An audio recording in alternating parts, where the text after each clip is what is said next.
All right, let's start things off with this. RuPaul's Drag Race. Gentlemen, start your engine. RuPaul's Drag Race. May the best woman win. RuPaul's Drag Race. I just had a thought on the way into work this morning that it might be a bit bleak news-wise today. I hope that might cheer you up a little bit. It's the theme song to RuPaul's Drag Race. The show has become an international sensation for lovers of reality TV, competition, the art of drag. Just last month, Canada's Drag Race wrapped up its second season, and this is probably where I should say spoiler alert ahead if you haven't watched it, because the queen who took home the crown was Ottawa's very own Isis Couture. But the thing with Drag Race is no matter who wins the crown, there's always so much incredible love for the queens who didn't quite make it to the top. Kimora Amour out of Scarborough has become perhaps the fan favorite of season 2. Kimora is part of the official Canada's Drag Race tour that was supposed to start this weekend in Calgary, Alberta. So we booked Kimora to come on the show and talk about it yesterday afternoon. That all changed. That's when we found out the tour has been delayed because of, well, you know exactly why the tour was delayed. But we still want to talk to Kimora because she's here to talk to us about season 2, the tour that will eventually happen, and the fact that she's a nurse by day, drag queen by night. And I'm so happy to say Kimora joins me live over Zoom from Scarborough in Toronto. Hi, how are you? Good morning. Thanks for being here. Oh, God forbid. I'm very, very, very happy to be with you this morning. I'm so sorry that the tour got postponed. I'm upset too, but you know what? Safety is paramount. We want to make sure our fans are safe. We want to make sure the queens are safe. Health comes first. So you know what? It's upsetting that it's going to be postponed for a little while, but at the same time, we have to think about our family and our communities. Any idea how long a little while is? I'm not totally certain, but I know they're looking for warmer temperatures. So definitely, I would say post-April, definitely. You know what? That's not so bad to go to Calgary in April as opposed to January. Oh, I agree. I was so prepared. I had my boots. I had a heavy winter coat. I was ready to slum it through in Calgary. I couldn't wait. Our wonderful sister, Stephanie, is out there. So we were prepared.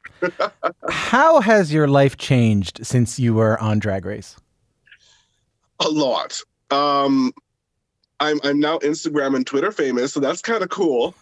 But in reality, my life has changed quite a lot. I'm recognized on the train with a full mask on and a hair bonnet.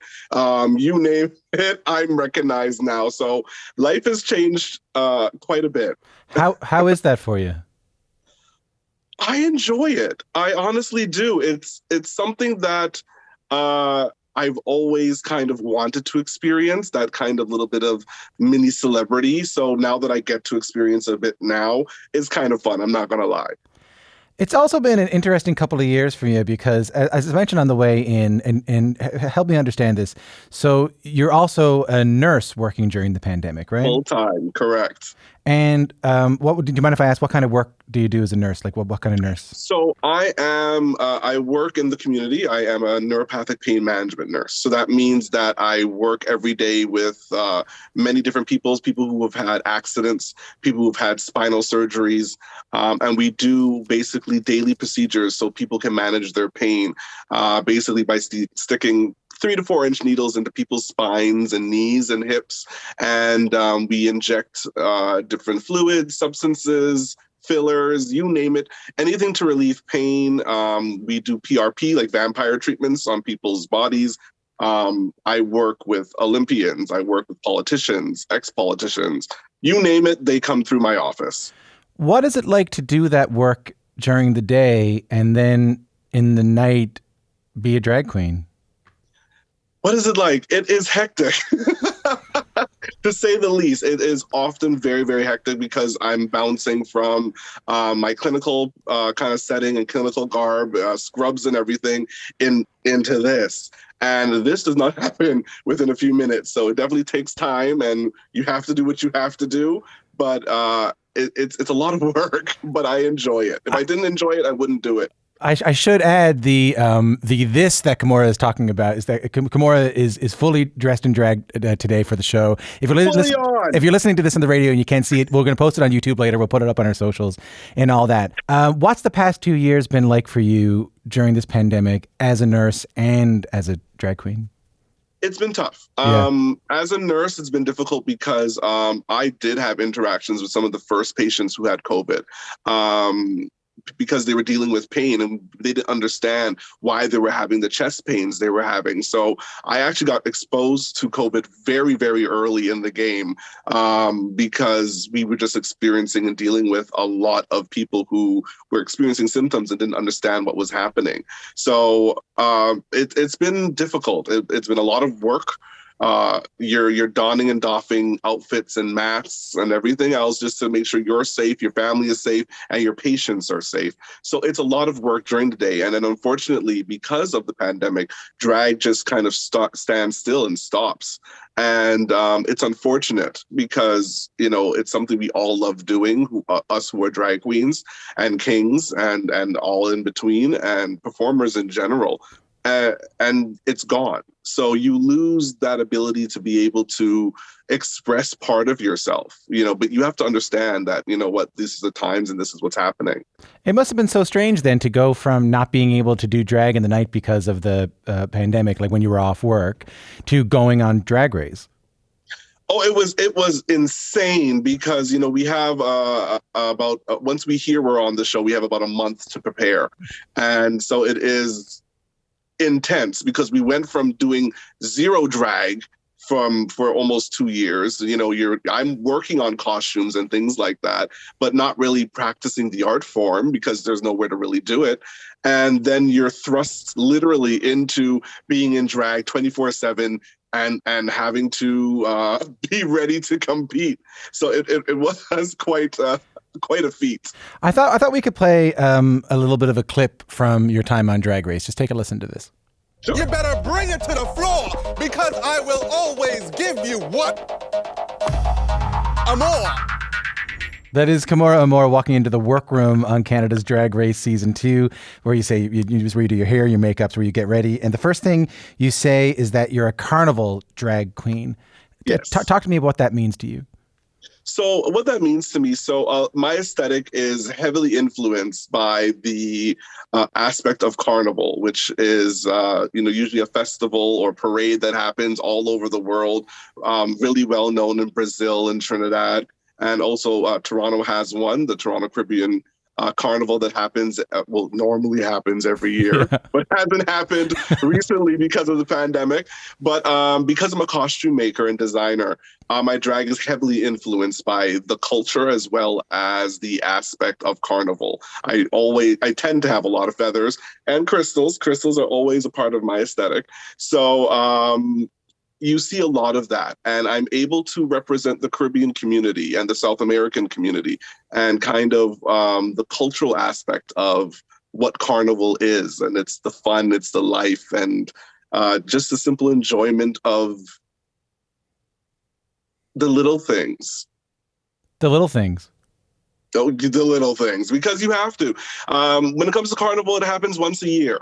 So you have to really involve yourself and immerse yourself in that moment. And I take that literal when it comes to my drag. You enjoy that moment that you're on stage. You revel in it and you live in it. So it is definitely a part of who I am and what I try to represent when I'm on stage. Yeah, I could sense when you announced that I'm a Carnival drag queen in the workroom, I could sense this like pride and joy from you, Oh, absolutely. It's one thing I'm extremely proud of. It is my drag. It is something I've worked on, honed, had to figure out, because every drag queen has their own aesthetic, their own personality, and their own little ticks and quirks that make them them. So, and it takes time in finding yourself and finding your art, because that's what this is. It's an art form. So being able to do that takes time, takes patience. And when you do find it and you live in it, it is an amazing, amazing feeling and experience. I thought we could talk about another moment in the show that got a lot of attention this year from you. So you were this great beam of light on the show. You quickly became a fan favorite. And then you didn't shy away from also bringing important topics into your drag. So what I want to do is listen to a clip from the show. I think you know the one I'm talking about. And then and maybe you could tell me what we're hearing here. Just take a listen to this. Kimora Amour. My dear, I want to go straight to your ugliest sin look and thank you and commend you from the bottom of my heart. I thought it was such a powerful, compelling piece of work. That's the actor Amanda Brugel, one of the judges on Canada's Drag Race Season 2. My guest is Kimora Amour. Kimora was a contestant in Season 2 of Canada's Drag Race. Kimora and her fellow Season 2 queens were just about to set off on a cross-country tour this weekend, but like many events, it has been postponed. She says it was powerful, compelling, a piece of work. Talk to me about what she sees there, what you did there, and what she's reacting to. So what I did do there is, so the theme was ugly as sin. And I decided to portray a slave who is in full traditional slave garb that would have been seen at the time throughout the Caribbean and South America. And I am shackled with my hands.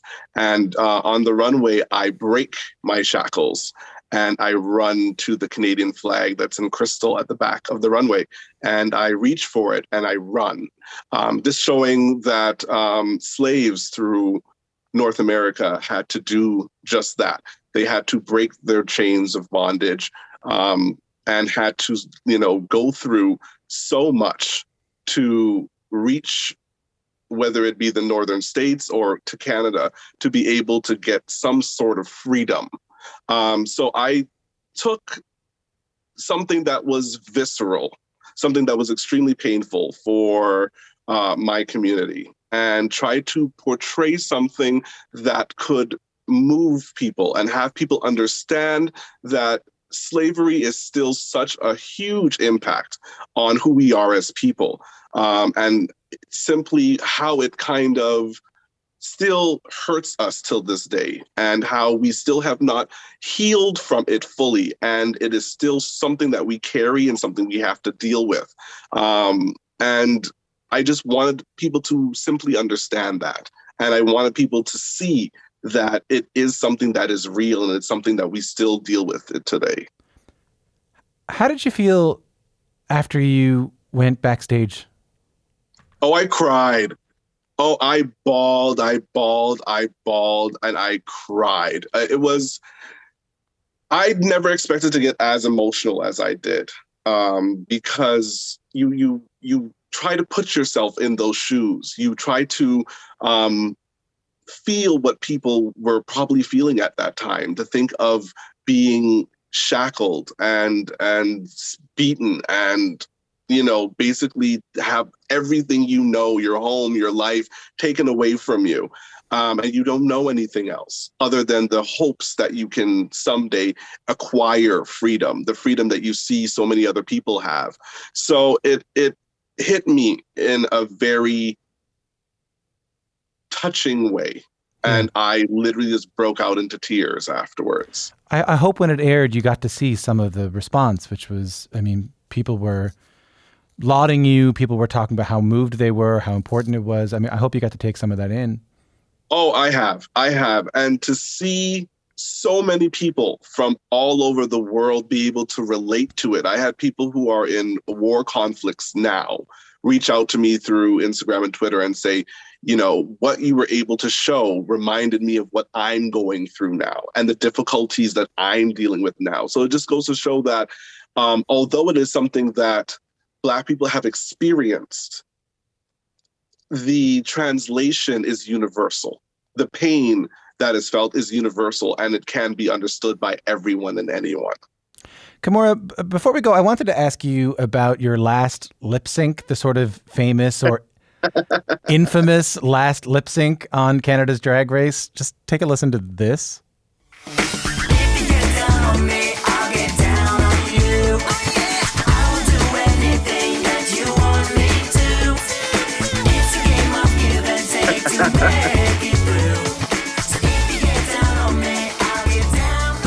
My guest is Kimora Amour. I think we're around the same age. That's a song from when we were kids. That was a song from when I was in elementary school. Yeah. I remember it very, very Well, B44's Get Down. What do you? Okay, so that was you were given that as your last lip sync on the show.